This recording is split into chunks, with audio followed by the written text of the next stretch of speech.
안녕하십니까?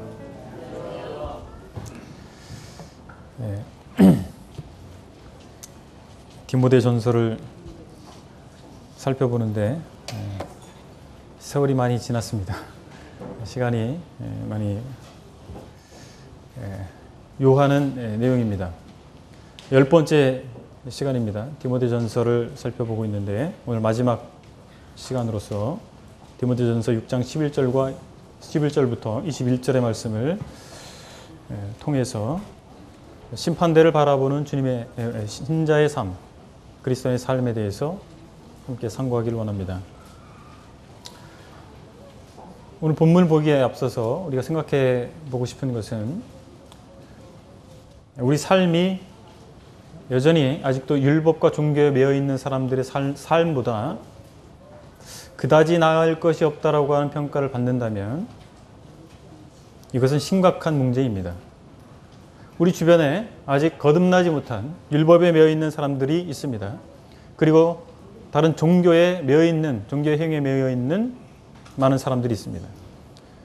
그런데 우리의 삶의 수준이 그들보다 낫지 못하다 할 것 같으면 뭔가 문제가 있는 거 아니겠습니까? 저는 그런데 그 이유 중에 하나가 그리스도의 심판대에 대한 인식에 약화했다라고 생각이 되어집니다. 여러분, 천국에 대한 소망을 다 갖고 계시죠? 그런데 우리가 바로 천국의 영원한 세상에, 영원한 땅에, 새하늘과 새 땅에, 성경의 표현에 의하면 그 영광이 있기 전에 하나님의 경륜 가운데 우리 그리스도 앞에서 우리의 삶에 대한 평가가 있다는 사실을 말씀해주고 있다는 사실입니다. 우리 신앙은 하나님의 주권과 인간의 우리의 자유의지의 가운데 부분에, 자유의지가 만나는 부분에 우리 신앙이 있는 것입니다. 하나님께서는 전적으로 우리 삶을 이끄시고 우리 삶을 경영해 가십니다. 그럼에도 불구하고 우리의 인격과 우리의 선택 또는 우리의 의지가 또한 필요하다는 사실을 생각해 볼 수가 있습니다. 과거 우리 교회의 역사를 살펴보게 되면 교회 역사 가운데서 주님의 다시 오심과 교회의 들림에 대한 소망이 사라진 때가 있었습니다.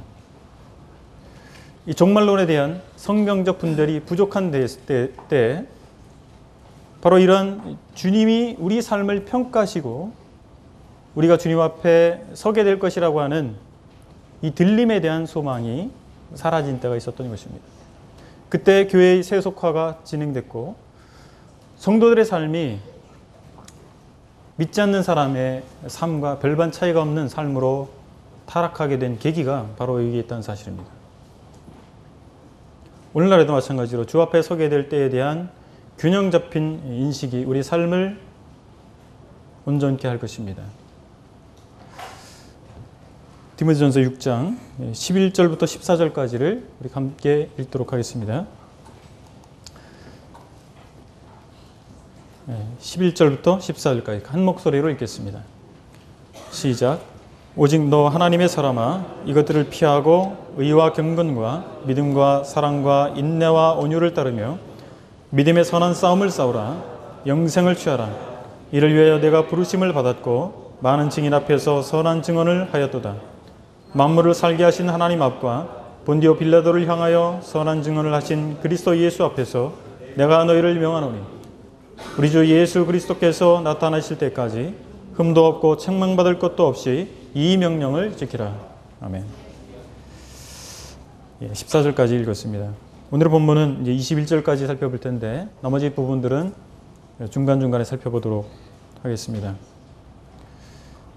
먼저 11절로 16절의 말씀을 통해서 저는 그리스도인의 합당한 인격과 삶에 대해서 살펴볼 예정입니다. 바울은 이제 그리스도인이 소중히 생각해야 할, 소중히 여겨야 할 것들에 대해서 간추려서 말하고 있는데 이것은 바로 금생이 아닌 내세와 그리스도의 재림이 중심이 되고 있는 것입니다. 우리가 이 땅 가운데 살고 있지만 우리가 살고 있는 생이 전부가 아니라는 사실을 우리는 알고 있는 사람들입니다. 그리고 주님이 반드시 다시 오신다라고 하는 것이죠. 이런 측면에서 그리스도의 인격이 중요하다라고 하는 것입니다. 11절의 말씀을 보게 되면 이것들을 피하고 의와 경건과 믿음과 사랑과 인내와 온유를 따를 것을 말씀해 주고 있는데, 방금 이 열거한 이 내용들이 다 어디에 관계된 부분입니까? 우리 인격에 관련된 내용입니다. 우리는 의로운 신분을 얻은 자로서 하나님의 표준에 합당한 행동을 해야 합니다. 그리고 우리는 하나님을 향한 합당한 태도가 있어야 합니다. 그것을 우리는 경건이라고 말하는 것입니다. 저는 시간 있을 때마다 이 태도의 문제를 언급하고 있습니다. 저는 저희 자녀들에게 말할 때도 태도의 중요성을 주지시킵니다.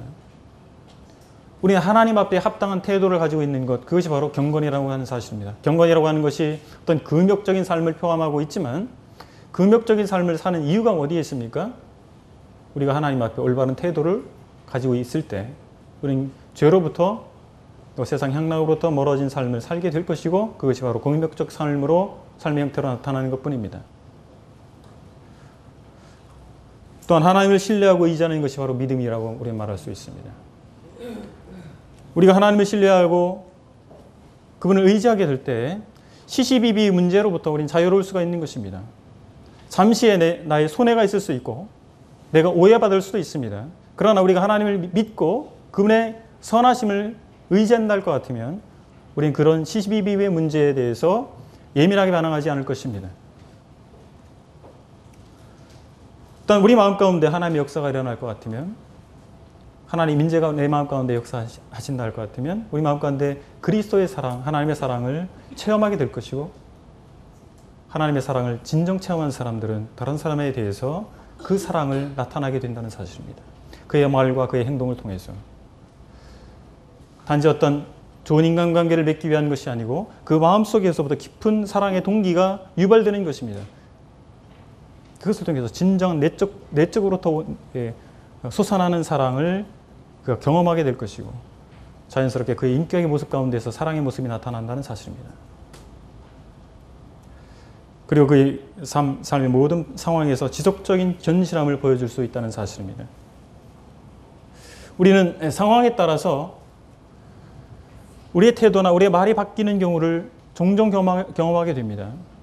우리 인내라고 하는 것은 무엇입니까? 상황에 상관없이 동일한 태도에서 동일한 삶의 형태를 유지한다는 사실입니다. 때로는 상황이 허락하지 않는다 할지라도 우리 인내할 수 있습니다. 왜냐하면 하나님의 동일하심을 우리는 믿고 있기 때문입니다. 하나님께서 쉽게 터를 옮기는 분이 아니라는 사실을 우리는 믿고 있기 때문입니다. 우리는 그 양상이 인내라고 하는 형태로 나타나는 것입니다. 또한 사람들의 핍박과 반대하에서도 우리는 온유를, 평정을 유지할 수 있는 것입니다. 성경에서 말하는 온유는 무엇입니까? 늘 고요한 잔잔한 호수이기 때문에 평안한 것이 아니고, 때로는 그 호수에 돌이 던져진다 할지라도 그 평정심을 유지할 수 있는 것이 온유가 아니겠습니까? 자신의 권리를 고집하지 않는 것입니다. 타인을 위해서 어쩌면 내 권리를 양도할 수 있는 것이 온유한 사람의 태도가 아니겠습니까? 바로 이것이 바로 그리스도인의 인격이라는 말로 요약해서 말할 수가 있습니다.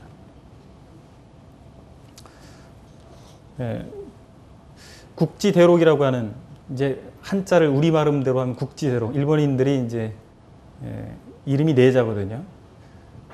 아무리 인터넷을 뒤져봐도 이분의 일본식 발음을 알 수가 없습니다. 제가 일본어가 짧기 때문에 일본식 발음을 잘 모르겠는데, 아무튼 저명한 일본의 국지대록이라고 하는 학자가 있습니다. 이분이 이제 영국에서 유학을 할 때 캠브리지 대학에서 공부를 했는데 항상 수석을 했습니다. 아주 수재였어요. 그런데 이제 이분의 경쟁자가 있었는데 브라운이라고 하는 영국인이었습니다. 이 학생은 항상 2등이었습니다. 그래서 영국인들 가운데서 브라운에게 그런 얘기를 했습니다. 어떻게 외국인이 1등을 하고 당신이 2등을 합니까? 좀 노력을 해서 1등을 좀 해보십시오. 영국인의 체면이 서지 않습니다. 그런데 기회가 왔습니다. 이 국지대록이라고 하는 이분이 병이 났어요. 그래서 학교에 이제 등교도 하지 못하는 상황이 됐습니다. 그런데 이제 시험 보기 바로 전날 이분이 이제 학교에 등교를 했어요. 그리고 시험을 치렀으니 당연히 이제 2등을 하던 이 브라운이라고 하는 분이 1등을 할 수 있는 상황이 됐지 않습니까?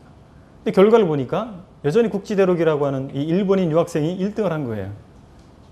야, 이거 어떻게 된 일인가? 나중에 이제 국지대록이라고 하는 분이 이런 얘기를 했습니다. 자기가 이제 병원에 입원해 있는 동안에 이 브라운이라고 하는 이 2등하는 경쟁자가 늘 병원으로 찾아왔어요. 그래서 교수님의 강의 내용, 이 필기한 내용들을 다 설명해 줬다는 사실입니다. 그럼 왜 브라운이라고 하는 사람이 그렇게 했을까요? 브라운이 여기에 대해서 이런 말을 했습니다. 만약에 내가 이런 상황에서 1등을 한다면 그건 정당한 방법이 아니다. 그래서 그에게 동일한 기회를 주고 동일한 여건에서 경쟁해서 승리하는 것이 진정 승리가 아니겠는가. 그래서 그런 동일한 기회를 주기 위해서 계속해서 자기 경쟁자에게 강의 내용을 전달해 줬다는 사실입니다. 그런데 이 국지대록이라고 하는 이 유명한 일본의 학자가 이런 말을 했습니다. 유학 시절의 신사적인 브라운 씨를 잊을 수 없다. 공부는 내가 1등을 하고 그가 2등을 차지했지만 인격에 있어서는 그가 1등을 했다. 라고 고백을 했다는 사실입니다. 뛰어난 능력이 우리를 어떤 분야에 있어서 정상에 오르게 할 수 있을 수 있습니다. 그러나 그 정상을 유지할 수 있는 것은 우리의 인격이라는 사실입니다. 우리의 능력이 하나님께서 주신 선물이라고 하는 사실을 인지하는 것이 그것이 그리스도인의 인격입니다.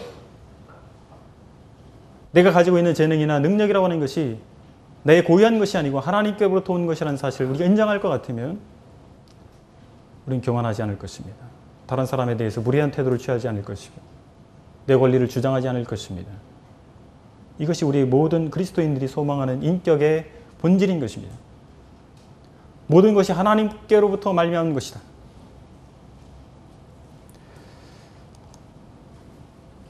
(12절) 이하에서는 그리스도인의 삶의 목표에 대해서 말씀해 주고 있습니다. 믿음의 선한 싸움을 싸우라. 우리 삶의 목표가 다양합니다. 제 아들 중에 하나는 디자이너가 되길 원하는 아이가 있습니다. 어떤 한 아이는 꿈이 그때그때 바뀌는 것 같아요.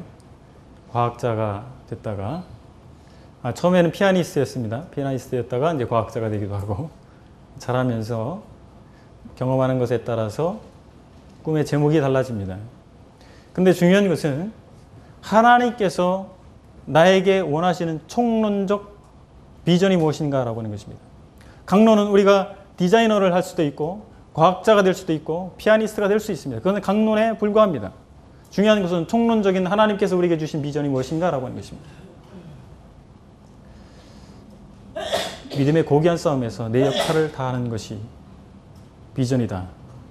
오늘의 본문에서는 이렇게 말씀하고 있는 것입니다. 선한 싸움을 싸우라. 영생을 취하라. 이를 위하여 내가 부르심을 받았다. 내가 무엇을 위해서 부르심을 받았는가라고 하는 것을 정의 내리는 것이 바로 하나님께서 나에게 주신 비전에 대한 정의입니다. 형제자매님, 무엇을 위해서 부르심을 받았습니까? 오늘 말씀에 보면 중대한 교리를 대적하는 사단의 시험, 사단의 이 공략이 초대교회 당시부터, 성경이 기록될 당시부터 지금까지 지속되어 왔습니다. 그것을 대적하는 방법은 무엇입니까? 이미 우리에게 하나님께서 영생이라고 하는 것을 선물로 주셨습니다. 이미 소유한 영생을 우리 삶의 중심을 통해서 붙잡는 것입니다. 우리 믿음의 싸움에서 우리가 맡은 역할은 매일의 삶 가운데서 영생이 실천되는 것입니다. 우리 믿지 않는 우리 가족들에게, 또한 믿지 않는 나의 친구들에게, 나의 이웃들에게 내가 얻은 영생의 가치가 어떤 것인가를 우리의 삶의 방식을 통해서 드러내는 것입니다. 저 여러분들이 영적 싸움을 한다고 하니까 뭐 성경 들고 나가서 이단하고 맞서서 변론을 하고 이렇게 하는 것으로 우리는 생각할 수 있는데 그런 것이 아니라 무엇입니까? 우리의 삶 가운데서 하나님께서 우리에게 주신 영생의 가치가 무엇인가를 드러내는 것입니다. 우리 이웃들에게, 나의 불신 가족들에게 그 가치를 보여주는 것입니다. 무엇을 통해서요? 우리 말이 아니라 우리의 삶을 통해서. 바로 디모데에게 이것을 얘기하고 있는 것입니다. 우리를 통해서 영생의 가치를 그들이 볼 수 있다면 그들은 자연스럽게 궁금증을 갖게 될 것이고 우리 모임 가운데 나오게 될 것입니다. 나도 당신처럼 그 영생의 가치를 갖고 싶다라고. 우린 전도라고 하는 것을, 복음을 전한다라고 하는 것에 대해서 매우 어렵게 생각하는데 난 부끄러워서 말을 잘 못하겠습니다. 난 성경의 지식이 없습니다. 우리의 삶은 그냥 살아가는 것입니다. 굳이 뭔가를 교묘하게 꾸며내는 것이 아니라 우리의 삶 가운데서 하나님께서 우리에게 주신 영생의 가치를 내가 깨닫고 믿고 있는 대로 살아가는 것입니다.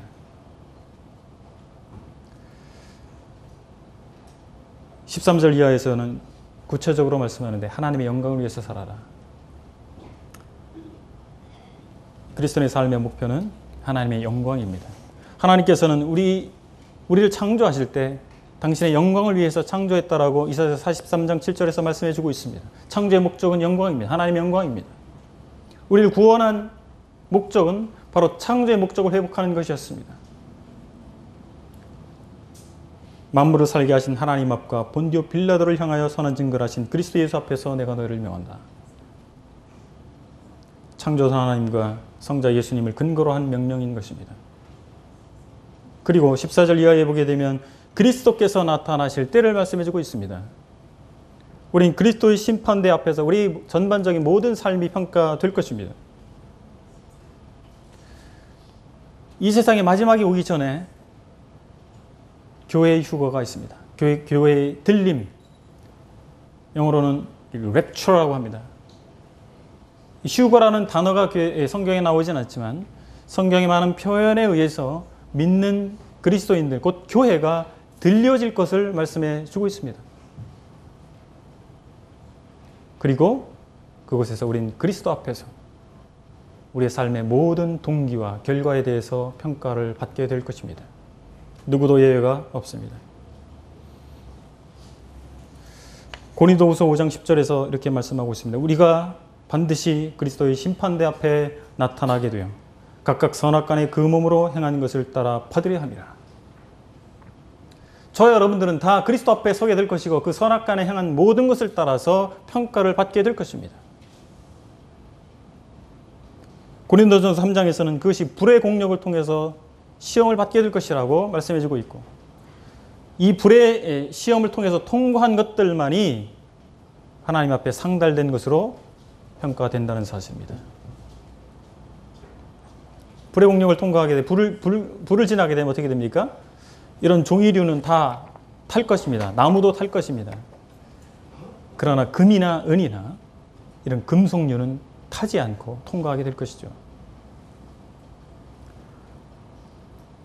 우리가 하나님 앞에서 행하고 있는 많은 것들 중에서 하나님께서 보실 때 불타 없어지는 사라질 만한 것들이 많이 있다는 사실을 우리는 이 말씀을 통해서 생각해 볼 수 있는 것입니다.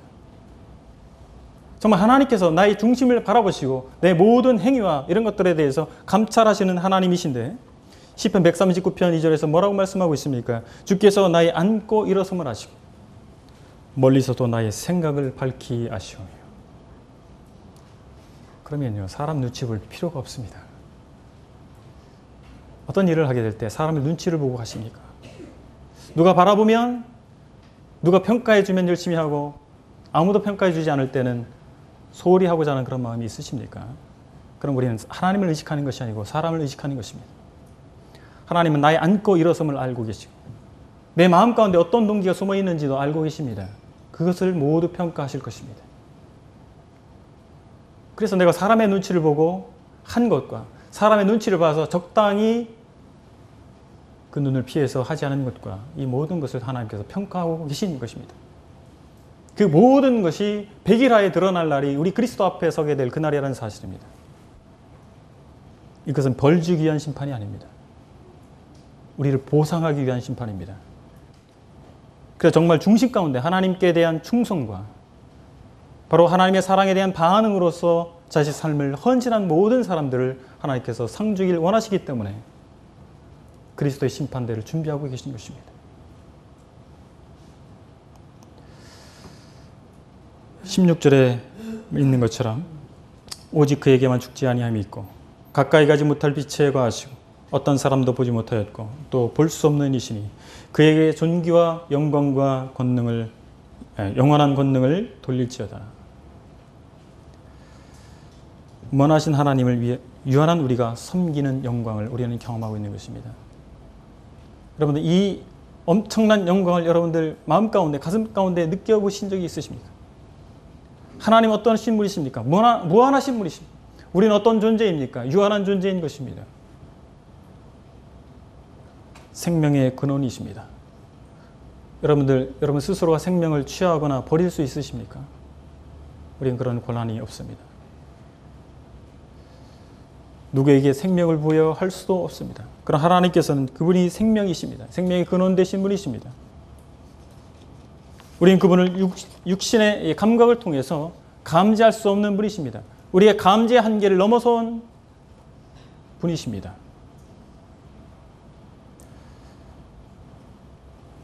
바울은 고린도 성도들을 향해서 형제들아 너희를 부르심을 보라. 육체를 따라 지혜로운 자가 많지 아니하며 능한 자가 많지 아니하며 문물 좋은 자가 많지 않다고 말하고 있습니다. 우리 중에는 때로는 사회적으로 저명 인사가 교회 가운데 있을 수가 있고 사회적으로 또한 국가적으로 권력을 가지고 있는 분이 교회 가운데 멤버로 있을 수가 있습니다. 그러나 대부분의 사람들을 면면을 살펴보게 되면 그렇게 대단한 분들이 아닙니다. 그런데 하나님께서 우리를 부르시고 우리를 통해서 일하시길 원하고 계십니다. 이것이 바로 놀라운 영광의 기회인 것입니다. 저는 TV를 보게 되면 뉴스나 다큐멘터리를 주로 보는데 어느 TV 보니까 극한 직업이라고 하는 다큐멘터리가 있더라고요. 근데 제가 본 시간에 보니까 대통령의 사진사라고 하는 직업을 소개하고 있었어요. 미국 대통령의 사진사에 대해서 나왔습니다. 지금 오바마가 미국 대통령이잖아요. 이분의 사진사입니다. 대통령이 바뀔 때마다 사진사가 바뀌는데 이분의 사진사의 삶이 나오는데 이분은 투명인간이에요. 대통령이 집무실에 있을 때도 있습니다. 그러나 대통령이 이 사진사와 대화하지도 않아요. 자기 일을 하는 것입니다. 대통령이 일거수일투족 휴가를 가도 따라가는 것입니다. 대통령 전용기에 가장 많이 오르고 전용기를 누비고 다니는 유일한 사람 대통령 사진사랍니다. 근데 일거수일투족을 다 카메라로 담습니다. 그래서 이건 보도용이 아니고 각 대통령마다 임기를 마치게 되면 그 모든 자료가 역사로서 보관하게 되는데 그 사진이 들어가는 것입니다. 이분은 대통령의 임기 기간 동안에 친구를 만날 수도 없습니다. 가족과 함께 시간을 보낼 수도 없습니다. 하루에 13시간의 중노동을 하는 것입니다. 여러분들 서양 사람들의 라이프 스타일 아시죠? 우리처럼 그렇게 나도 13시간, 12시간 일하는데요. 한국 사람은 그렇게 일합니다. 그런 일은 흔한 일이 아니죠. 그런데 이분이 프라이드를 가지고 있어요. 나는 대통령의 사진사고 그리고 미국의 역사를 남기고 있다. 그러면서 이제 인터뷰 중에 친구들한테 얘기합니다. 친구들아 나를 좀 기다려주고 나를 좀 이해해달라. 대통령 임기 기간 동안만 나를 이해해달라. 가족들에게도 그런 얘기를 했습니다. 우리가 대통령의 이 바로 사진사도 못한 영광을 얻고 있습니까? 저와 여러분들이 가지고 있는 부르심이라고 하는 것이 우리가 얻은 직임이라고 하는 것이 직무라고 하는 것이 바로 미국 대통령의 사진사만 못한 것일까요? 저는 그렇지 않다라고 믿습니다. 아마 형제 자매님들도 그렇다라고 저와 동일한 마음을 갖고 계시리라고 믿습니다. 주님이 다시 오심을 생각하면서 우리가 그리스도의 심판대 앞에 설 것을 생각하면서 우리는 재물에 대해서 빼어놓을 수가 없습니다. 오늘의 본문을 통해서도 재물에 대해서 말씀하고 있는데 그리스도인의 재물관에 대해서 17절부터 19절의 말씀해 주고 있습니다. 제가 읽어드리면 내가 이 시대에서 부한 자들을 명하여 마음을 높이지 말고 정함이 없는 재물에 소망을 두지 말고 오직 우리에게 모든 것을 후히 주사 누리게 하시는 하나님께 두며. 자, 17절 말씀해 보게 되니까 이제 부한 자들을 명하여. 지난 시간에 살펴본 부분은 구하려고 하는 사람들에 대해서 말씀해 주셨습니다. 이제 여기서는 이미 부를 가지고 있는 사람들을 대상으로 할 말을 해라 라고 말씀해 주고 있는 것입니다. 부가 가져올 수 있는 두 가지 위험이 있습니다. 부를 내가 가지고 있다. 내가 부자인 것은 결코 정죄할 일이 아닙니다.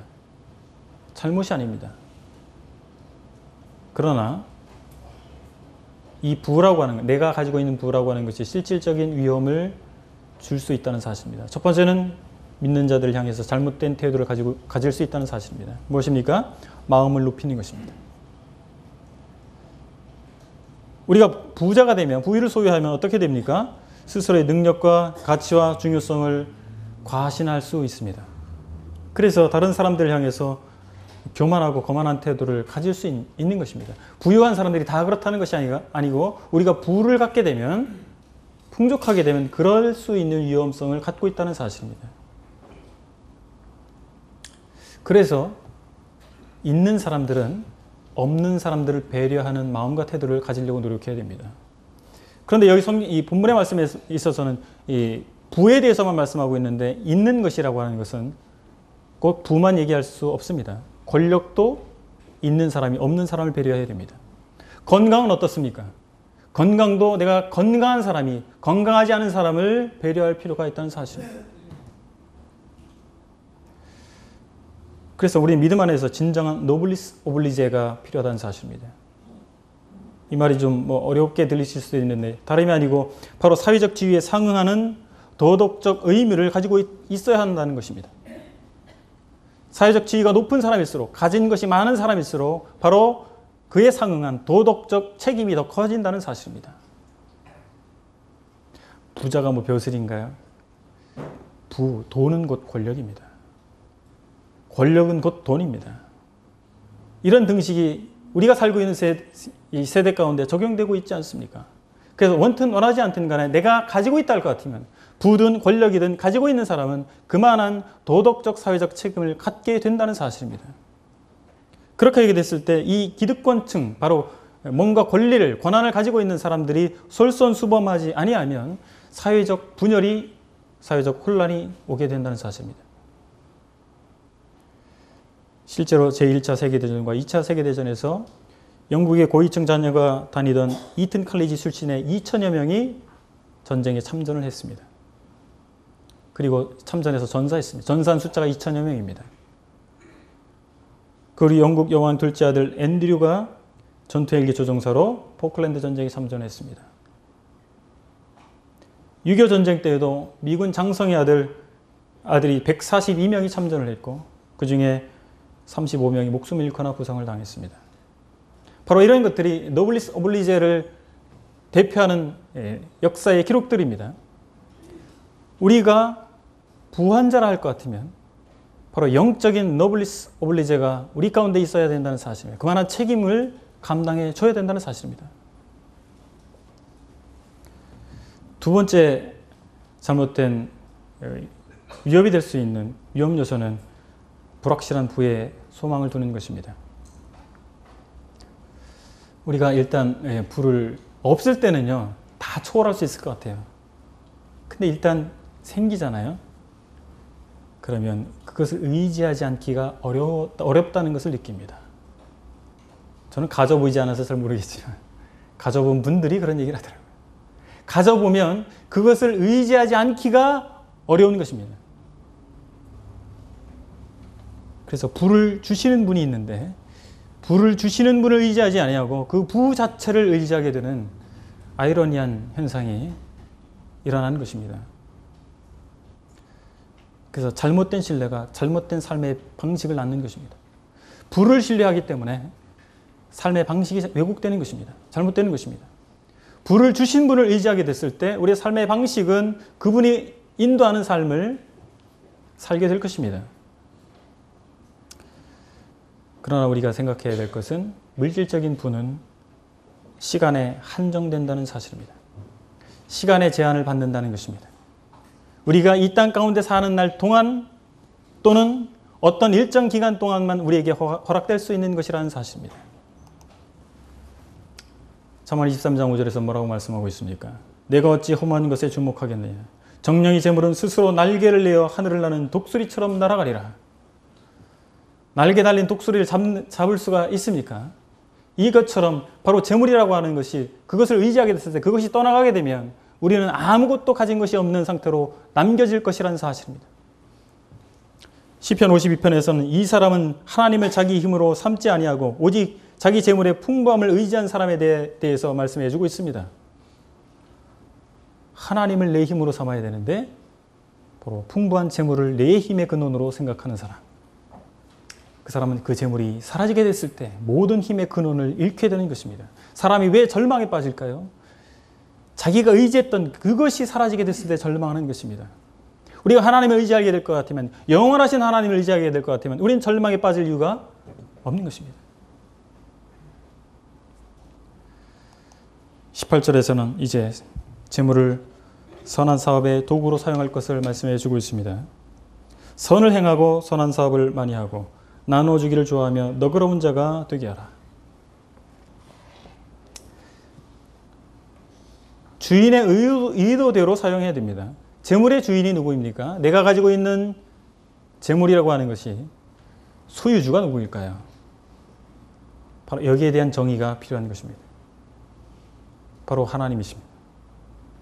하나님께서 우리에게 재물을 주신 이유는 그것을 통해서 무언가 역사를 이루시기 위해서 주신 것입니다. 그러니까 소유주는 하나님이십니다.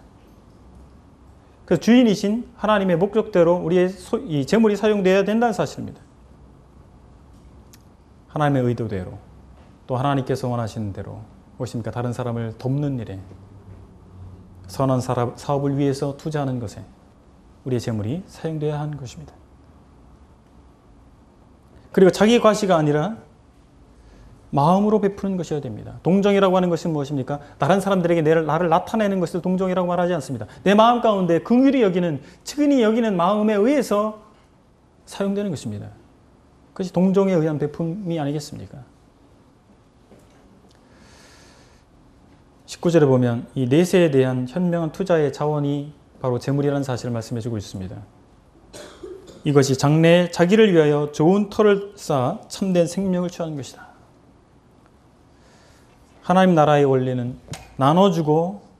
나눠줌으로써 모으는 것입니다. 베풀음으로써 쌓아두는 것입니다. 재물의 올바른 사용을 통해서 이 땅에서 하늘로 보물을 옮겨놓는 것입니다. 하늘에 투자하는 것이 영원한 것이다. 우리는 그것을 알고 있지만 그것이 왜 이렇게 쉽지 않은지 모르겠습니다. 그렇습니다. 저는 가진 것이 없기 때문에 이렇게 쉽게 말할 수 있을지 모르겠습니다. 만약 저에게도 이 부가 주어진다면 이렇게 말하기가 어려울지 모르겠습니다. 그러나 분명한 성경에서는 무엇입니까? 하늘의 보물을 쌓아두라는 것입니다.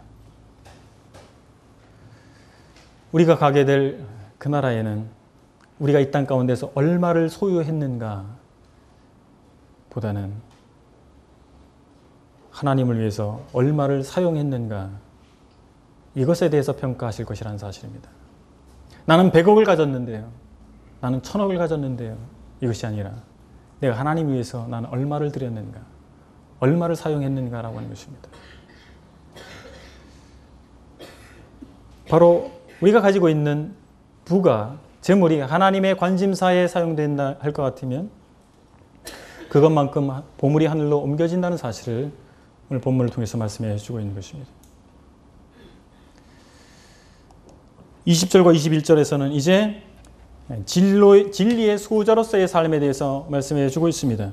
디모데야, 망령되고 헛된 말과 거짓된 지식의 반론을 피함으로써 내게 부탁한 것을 지키라. 21절에 보면 이것을 따르는 사람들이 있어 믿음에서 벗어났느니라. 은혜가 너희와 함께 있을지어다.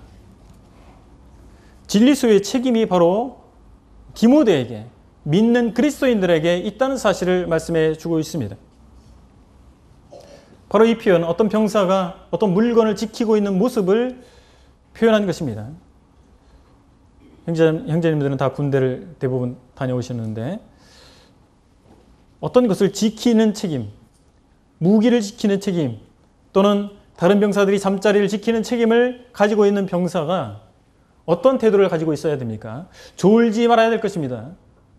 그리고 반드시 적으로부터 자신과 자기가 지켜야 할 대상들을 보호할 준비를 하고 있어야 될 것입니다. 안타깝게도 동부정선에 북한군 병사가 귀순을 해서 노크를 해가지고 내가 귀순했거든요. 자기가 귀순한 사실을 여러 차례 알려야만 알아듣는 이런 문제가 이 지키는 병사에게 발생하면 안 되잖아요. 저와 여러분들은 바로 이 지키는 병사가 되는 것입니다. 바로 진리를 수호하는 책임이 다른 사람들에게 하나님께서 맡기신 것이 아니고 바로 저와 여러분들을 통해 여러분에게 맡겨주셨다는 사실입니다. 바로 진리를 먼저 발견한 사람, 진리를 깨닫고 있는 사람, 그 가치를 알고 있는 사람이 진리를 수호할 책임이 있다는 사실입니다. 우리가 잘못된 것은요, 우리가 진리를 잊어버리는, 망각하는 데서 있지 않고요, 거짓 가르침이 들어오는 데 있습니다. 여러분들, 우리의 삶의 양식을 잘 생각해 보십시오. 우리는 교리라고 얘기하니까 어떤 하나님의 삼위일체 이런 부분들을 많이 생각하게 되시는데요. 우리의 삶의 양식에 있어서 무엇이 우리의 삶의 패턴을 사로잡고 있는가라고 하는 것입니다. 하나님의 말씀인 성경이 나의 삶의 양상을 결정짓고 있습니까? 아니면 세상에 있는 주의와 사상이 나의 삶을 결정짓고 있습니까? 우리 이것에 대해서 주의할 필요가 있다는 사실입니다. 세상에 있는 많은 것들이 내 삶 가운데 들어와서 영향을 미치고 있다 할 것 같으면 바로 우리는 지키는 데 실패하는 것입니다.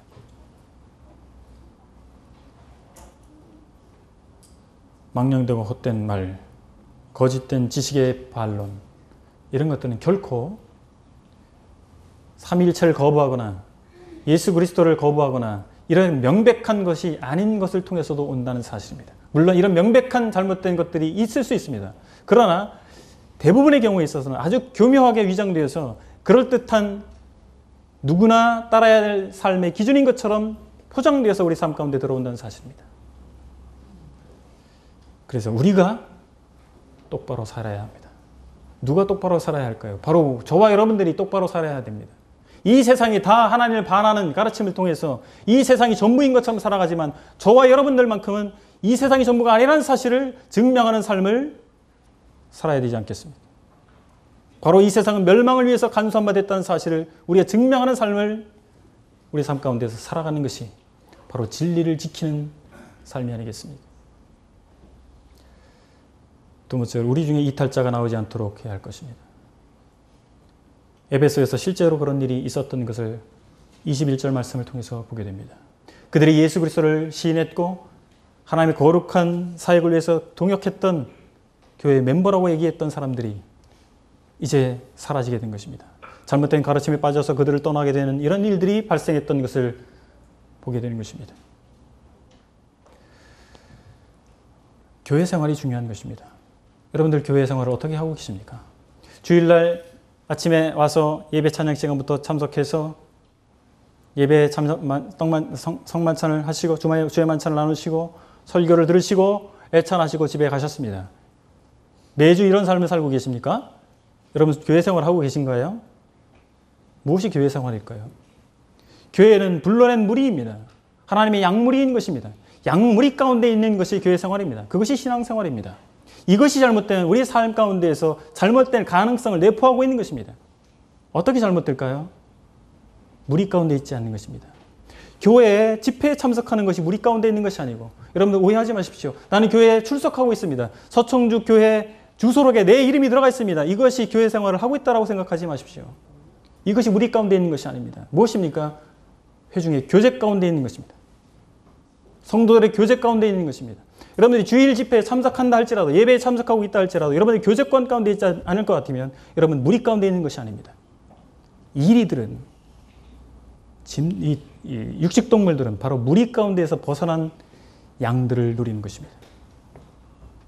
우리가 교회 생활을 제대로 하지 않을 것 같으면 우리가 잘못된 왜곡된 생각 가운데 사로잡혀서 자기만의 아주 독특한 교리를 만들어내게 될 것이고 잘못된 가르침에 미혹될 수 있습니다. 우리는 교제를 통해서 좋은 것들을 서로 배우게 될 뿐만 아니라 내가 가지고 있었던 왜곡된 분별에 대해서 검증받을 기회를 얻게 되는 것입니다. 나는 교리적으로 문제가 없는 사람입니다. 여러분 그렇게 자부하고 계십니까? 기혼 청년 모임에서 제가 교리 문답을 합시다 이런 얘기를 했더니 다들 어려워하는 사람들이 있었어요. 그래서 제가 그걸 설득하는데 애를 먹었습니다. 교리를 다 알고 있는 것 같아요. 참 저는 그런데 지금 디모데반에서 교리를 가르치고 있는지 지금 수년이 됐습니다. 그런데 저는 아직도 공부할 것이 있더라고요. 더 공부하고 분별해야 될 이런 부분들이 많이 있더란 말입니다. 교리가 무엇입니까? 우리 삶의 방향을 결정짓는 것입니다. 우리 삶의 양식을 결정짓는 것입니다. 그래서 우리 그리스도인의 삶은 올바른 하나님의 말씀에 대한 분별에 기초하지 않고는 불가능한 것입니다. 그래서 어디로부터 오는 것일까요? 나는 강의를 다 듣고 있습니다. 그러나 들으면서도 그것에 대해서 100% 이해하고 있을까요? 그렇지 않을 가능성이 높습니다. 가르치는 사람은 자기가 가르치는 것을 다 알고 가르치겠죠. 그러나 듣는 사람은 그 가르침 받는 것의 80% 이상을 이해하기 어렵다고 하는 것이 통계 자료에 나와 있습니다. 80%를 이해하고 있는 사람은 수재입니다. 저 같은 경우 수재가 아니기 때문에 아마 강의를 들으면 50%도 이해하기 어려울 것 같습니다. 제가 말씀드리고 싶은 것은 강의를 많이 들으십시오라고 하는 것이 아닙니다. 회중에 성도들의 교제권 가운데 들어오시라는 것입니다. 교제하십시오. 자신의 분별을 얘기해 보시고 다른 이들의 분별을 얘기해 듣는 것입니다. 그래서 내 분별이 정말 정확한 것인지 정말 성경적인 것인지에 대해서 우리는 서로 피차 검증하시고 또한 서로 마치 돌이 부딪혀서 마모가 되어서 동글동글한 이런 돌로 바뀌어지는 것과 같은 이런 균형 잡힌 분별을 우리가 갖고 있지 아니하면 에베소 교회에서 일어났던 사람들과 같이 무리를 떠나는 사람들이 생기게 된다는 사실입니다. 우리 중에 이탈자가 나오는 것은 무엇입니까? 바로 무리의 바깥쪽에 있던 분들이 그렇게 될 가능성을 가지고 있는 것입니다. 무리 안으로 들어오십시오. 교제권 가운데서 함께 교제하시고 양무리 가운데서 하나님께 역사하시는 역사를 함께 체험하시고 가실 필요가 있다는 사실입니다. 오늘 저는 심판대를 바라보는 삶을 함께 묵상해 봤습니다. 그리스도의 심판대를 우리가 준비해야 되지 않겠습니까? 그분이 다시 오실 것이고 우리의 삶에 대해서 우리가 그분 앞에서 평가될 날이 있다는 사실입니다. 우리 근시안적인 이 처세에 능하려고 하지 마시고 어떻게 하면 내가 순간적으로 이득을 얻을 것인가 여기에 집중하지 마시고 그리스도께서 나의 삶을 내 행동에 대해서 내 마음가짐에 대해서 어떻게 평가하실 것인가에 대해서 우리가 집중해야 되지 않겠습니까? 그리고 우리 각자에게 하나님께 주신 자원을 통해서 하나님께 영광을 돌려야 할 것입니다. 하나님께서 우리에게 주신 자원이 무엇입니까? 어떤 분에게는 재물 얻는 능을 주셨고 어떤 분에게는 잘 말씀을 가르치는 능을 주셨고 어떤 분에게는 잘 성도를 섬기는 능을 주셨고 어떤 분에게는 영혼들을 잘 데려오는 능을 주셨을 것입니다. 그런 자원입니다. 이 모든 우리에게 각자에게 주신 자원을 통해서 하나님께 영광을 돌려드려야 되지 않겠습니까? 하나님의 뜻대로 하나님의 목적대로 저와 여러분들을 드리는 우리 모두가 되기를 원합니다. 기도하시겠습니다.